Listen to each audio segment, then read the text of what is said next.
in Central Illinois. WHOW. Top of the morning. Thanks for being with us. I'm your host today, Seth Lawrence. The WHOW Morning Show streams to Facebook and YouTube.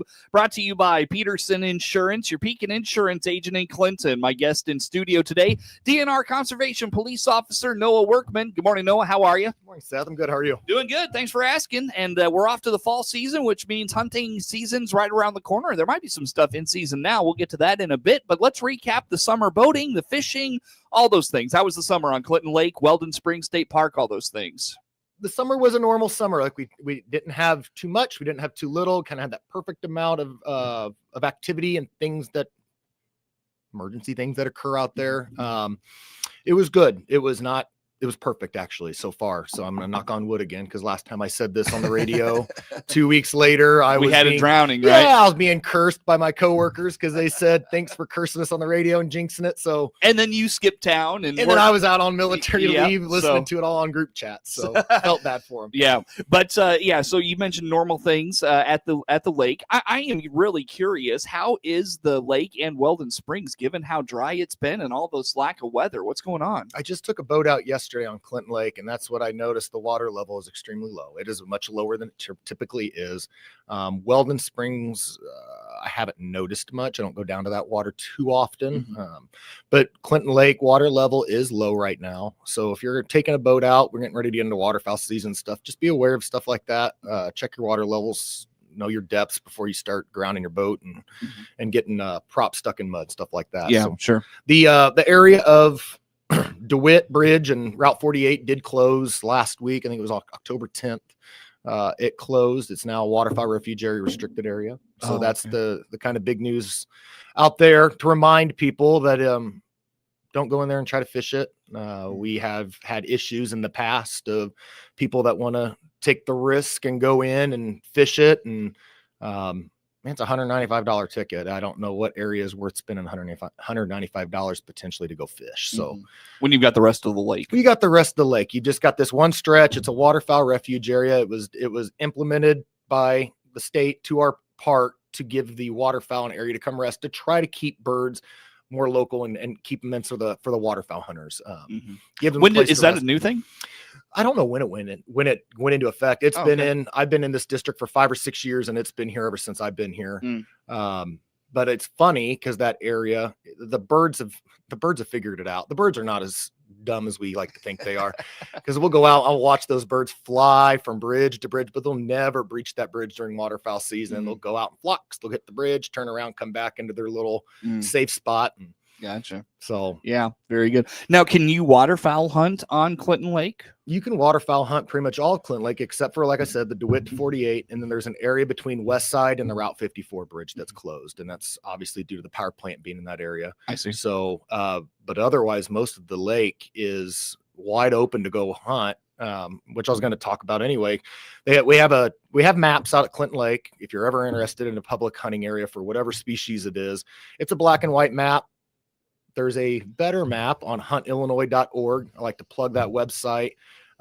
It's a Google map overlay of, you can do it for any public hunting ground within the state, but then you pick your species in which you want. It highlights that area in which you can hunt or not hunt for whatever species and whatever device, whether it be deer archery, deer firearm, waterfowl. I was just on it the other week because I get a lot of these questions of, can I hunt this area?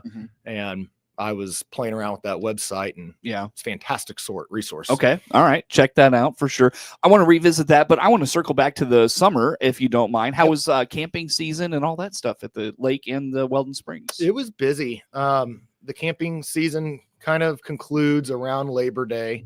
Labor Day weekend, it was full. I do remember that. We had the power plant outage going on at that time. So we get a lot of people that come out and camp for the power plant outage, but then just the recreational campers as well. Nothing too crazy to report, to be honest, thankfully. As far as the camping, we had our 1 or 2 domestics that we get out there, but that's going to be pretty typical and standard. But nothing I had a guy chased a camper with a hatchet 2 years ago, so I didn't have anything crazy like that. I didn't have a story like that this summer, which was very nice. Yeah. I know it's particularly at the kind of other recreating areas like the spillway and such. Garbage buildup can be an issue at times. Did you have much in the way of that this summer? I didn't see it. Of course, I saw that every year we get the sign out at the spillway. Pick up your garbage; they're going to close it. Mm-hmm. I didn't see it as noticeably as bad as it has been in the past, Mm-hmm. which is great. I was when I walked that little trail down there to go check fishermen at the end. I'm looking to see. Well, I'm looking for fishermen, but also I do notice the amount of litter that's being left behind. And I noticed this year walking that it wasn't as bad as it has been in the past. Okay, there was still more than I wanted to see, but I thought to myself on a couple of those walks, like, we're getting better at picking up our garbage. And yeah, there you go. so hopefully that maintains and we can progress. Sure. When we get into the fall season, does the fishing slow down? Does do the campsites close down? How does the park transition as we start to get into this October, November, and then the winter time stretches here? The fishing will slow down typically mid to late summer, but when the fall comes, fishing will pick back up. I mean, with Clinton Lake being a cooling lake, people are going to crappie fish and catfish that year round. I mean, you get into January and it just baffles me. The first year I was here, it baffled me seeing, you can have 15, 20 cars lined up on the DeWitt Bridge. They're fishing that warm water area, right? For the crappie. And it's so the fishing never really slows down. As far as bank fishing, it obviously is going to slow down as it gets cooler from people taking boats out. But no. And then you get the really, really cold snaps, and Weldon Springs then actually start seeing some people that go out and ice fish. Yeah, sure. Which is really kind of scared the crap out of me the first year I was there, because I had a complaint, went out there, and this guy, I was like, I've never walked on ice before. I didn't want to have any part of it. I just had a fear of falling through. Yeah, sure. So I followed their footsteps out and checked them, but I saw like 4 or 5 shanties out there, really cold snaps. Yeah, people go out there and pluck fish out. All right. Cool. So, yeah, very good. Well, again, DNR Conservation Police Officer Noah Workman in studio with us. And so you mentioned off to the hunting seasons. Let's just kind of highlight what's in season right now. What's going on? We're in it. Deer archery opened up. It was probably October 1st, I believe. I thought it was October 1 it opens. October 1. Yeah. All these dates. That's why I had to write down some notes, because you got but yeah, deer archery opened up, and we just had our youth. We actually had our first youth hunting season, firearm season out at Clinton Lake this year. So haven't heard if it went. I didn't hear it went bad. So that's a good thing. Yeah. Charlie was telling me, I asked him the other day, he said he didn't get any kind of complaints. So there you go. I'll take that as So that's a new thing at the lake? Yeah. This was their first year. There's always been a youth season for deer, but this year they decided to implement a youth firearm season. Gotcha. So that was this past weekend, and yeah, I guess it went real smooth. There you go. But yeah, we're in deer season. Turkey archery opened up. Turkey shotgun's going to be coming up at the 18th. What is that? 2 days? That is 3 days. Saturday. Yeah. Yep. In 3 days. Waterfowl starts October 25th. Pheasant November 1, rabbit November 1, and people are going to start trapping November 10th. So yeah, in the next month, everything kind of opens up for its season. Remind us on Clinton Lake what how to what the regulations are with some of these seasons, what you can do, what you can't do. How about some of that, Noah? So with Clinton Lake, go to that huntillinois.org. It's going to have your hunter fact sheet for Clinton Lake. It's also going to have a map of areas where you can and cannot hunt. So please do your homework and double check that before you even attempt this. Okay. Also, Clinton Lake requires you to have a windshield card, so something else to prepare for. It's free. You go online, you register for it. You'll get a little PDF email. You print it off. You shove it in the front window of your vehicle. When you go hunt, you park in a hunter parking lot, and that way it just lets us know who's out there. So that way, if it's midnight and there's still a car out there that says he's a deer archer, I'm going to go look for you to make sure that you're okay. It's a safety thing for us. We like to know who's out there, and yeah, so get your windshield card, get your habitat stamps, get your licenses, get your tags. Sure. There's not much that's different out at Clinton Lake than any other area, except deer firearm. You have to have a special permit. You can't just go out there and go shoot a deer with a firearm. You have to have won the lottery Mhm. and gotten I think they get 13 tags out. Okay. And be one of the 13 hunters that were selected to go out there and use that area. How are the deer at Clinton Lake this year? They're moving. I've noticed that. I've seen a lot of movement, especially, a lot of dead ones on Route 10. So that's where that's when I really start to know that the move they're starting to move. Is the number of deads on the side of Route 10. But yeah, it really is. The And so deads. the deads on 51 and Route 10, I just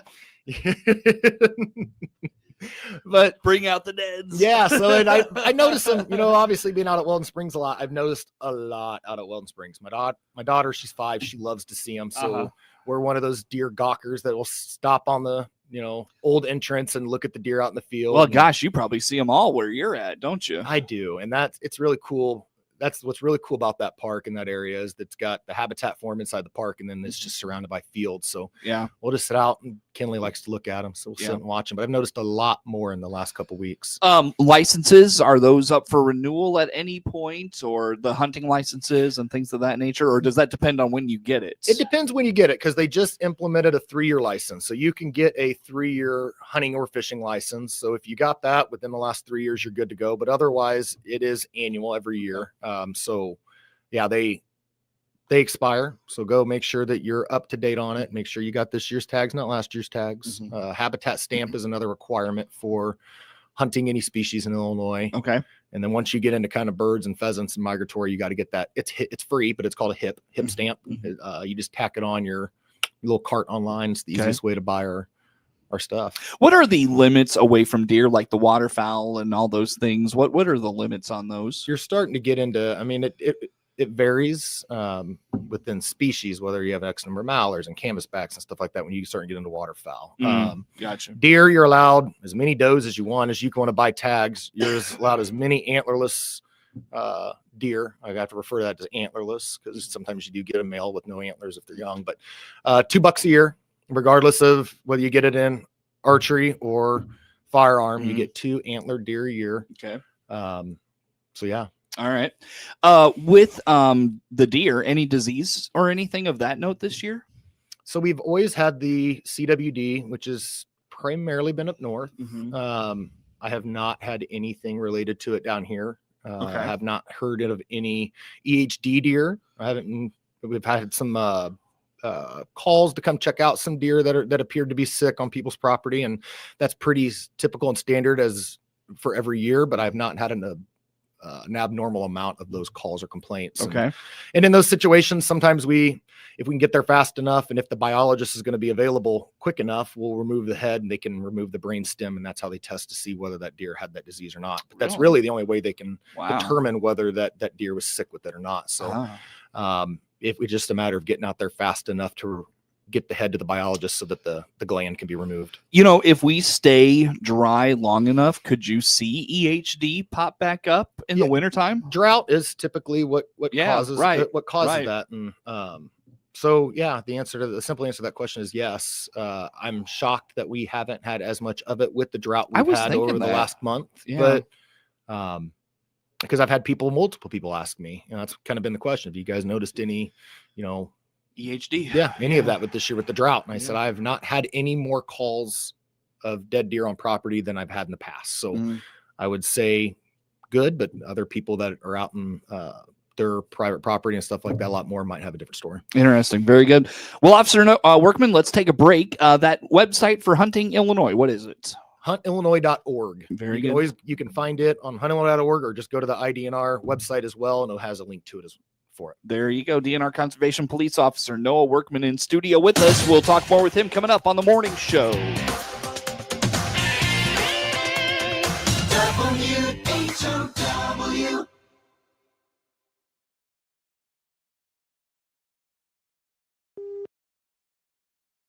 Let's check the opening numbers now at the Chicago Board of Trade on this Wednesday. Jim Taylor, RFD Radio Network. A steady start for corn and beans, with Chicago wheat opening lower. December corn, $4.12 down a penny. March corn down 1 3/4, $4.27.5. May corn, $4.36.5 down 1 1/2. November beans starting the day, $10.05 down 1 1/2. January beans 10.23 down 3/4. March beans 10.39 down half a penny.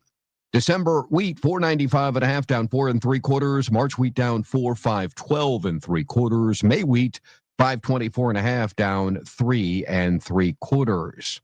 January bean meal 278.90, that's up 70 cents.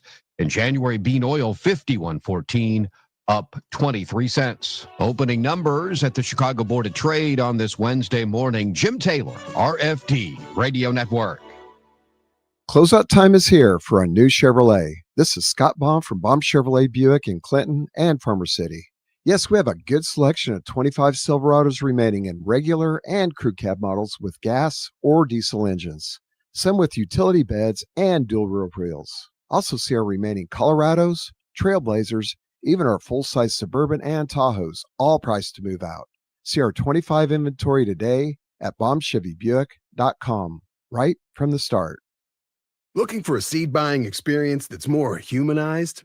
Ready to trade a company that's oversized for an independent brand that's right-sized? Searching for elite hybrids that have been optimized, tested in your geography, and localized? Did we run out of words that rhyme, so now we have to use metaphysicized? Maybe so. But if you answered yes to any of these questions, then it's probably time you get Wiffleized. Choose Wiffles hybrids this season, and let's get familiarized.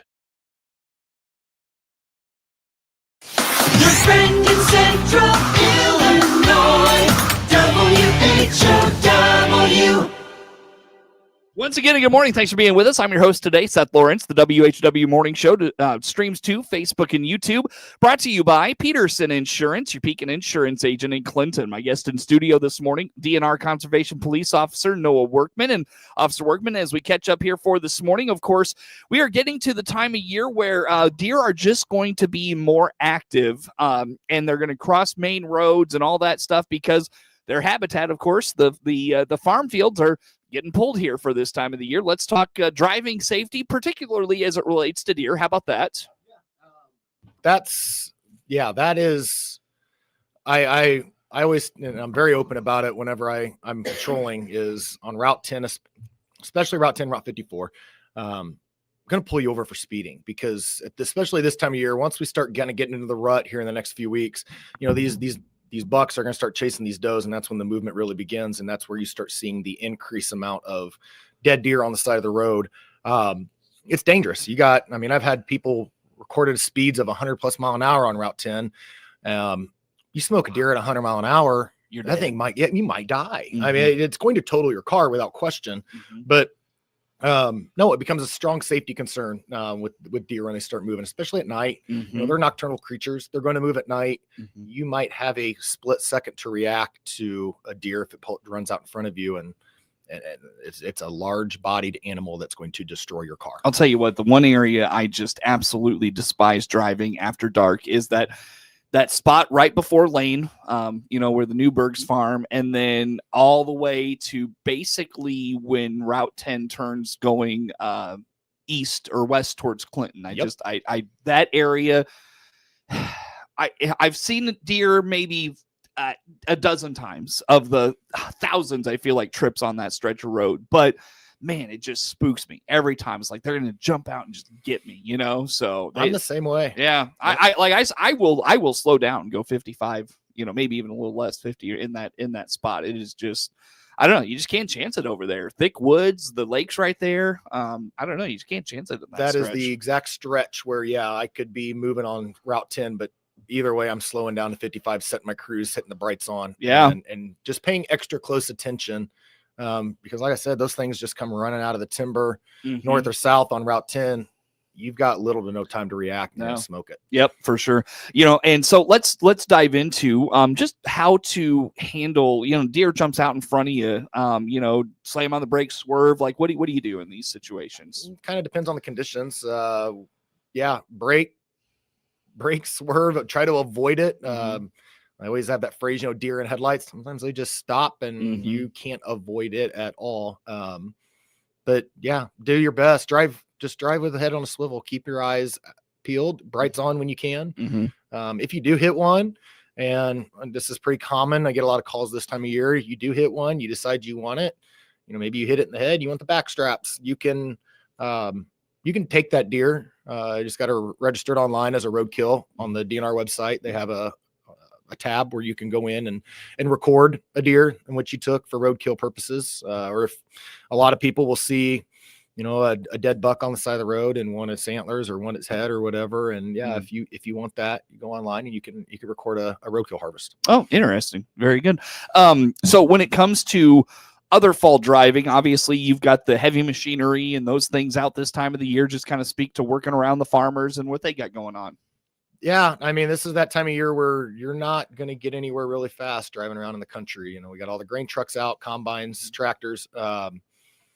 Just show some respect to them. They're out there doing their job. Kind of give them the right of way if you can, and just be mindful that they're on a time crunch to get their crops out. Sure. So, I mean, we're starting to we could get into our first frost. We almost got into our first frost the other night. Yeah, I was talking to the weather service guy the other day. He didn't think we would get to maybe the end of October before we get our first one. We get our first frost. Yeah, that's what he was thinking. We had that little bit of rain, and then that cold snap came in. It was going to get the high 30s, but I was like, it could have easily dropped down below. And I'm not a farmer. I don't know much about crops, but from what I heard, beans don't do too well when it comes to and most of the beans are out from what I've been told. And a lot of guys, I've had a few guys tell me they're going to be done by this weekend. So that's sweet. Yeah, it's a sprint to the finish this year, just with how dry it's been. And they've had the dry weather to get that out. Yeah, definitely. If you don't mind, I know that, and wow, I can't believe it. We got a minute left here, Officer Workman. By the way, did I miss anything? Let's see if I missed anything first. Double check your stuff. Make sure your shotgun's got a plug in it. Go through all of your safety equipment check before you go out and hunt this year. That's my big plug. A lot of guys. What are some of the checkpoints? Just make sure your gun's functional. Sight in your bow. Sight your device that you're going to use in. Make sure you're going to put a good shot on that animal so that way you can have a successful harvest. Tree stand safety. Stand. Check your straps. Check your ladders. Check everything before you. A lot of these guys will leave these stands up for 5 years, but check your straps. Make sure everything's operational and functional before you go out to try to avoid some kind of accident that could be avoided. That's DNR Officer Noah Workman in studio with us. Network News comes your way next on the morning show. WHOW.